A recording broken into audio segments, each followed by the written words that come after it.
Pemirsa, generasi milenial belakangan ini memang menjadi sorotan di kalangan elit perpolitikan. Bagaimana tidak, generasi milenial dengan usia maksimal 35 tahun mengambil porsi 40% dalam daftar pemilih tetap secara nasional. Hal ini dianggap penting bagi peserta pemilu 2019. Hal tersebut diungkapkan langsung oleh akademisi sekaligus Ketua KNPI Buleleng Iputu Gede Parba. Menurutnya, belakangan ini generasi milenial khususnya kaum muda terkesan apatis terhadap dunia perpolitikan.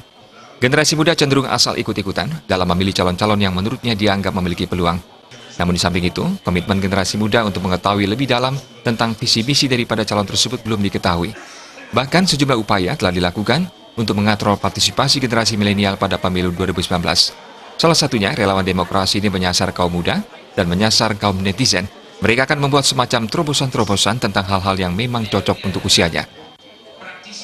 Memang kalau ciri dari pemilih pemula ya sebenarnya kan bisa dibilang agak apolitis ya atau agak apatis ya, menghindari dunia politik ya.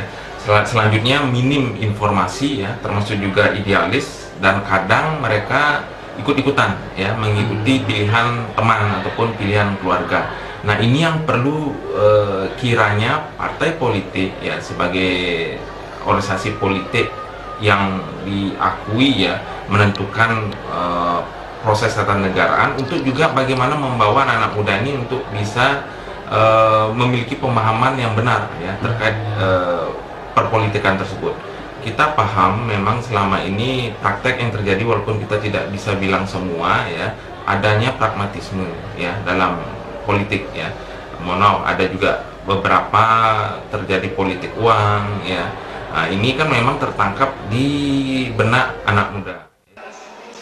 Hal yang dikhawatirkan ketika mayoritas generasi milenial tidak peduli dengan masalah politik, suara mereka justru akan dimanfaatkan oleh oknum-oknum yang tidak bertanggung jawab dengan niat buruk yang tersembunyi.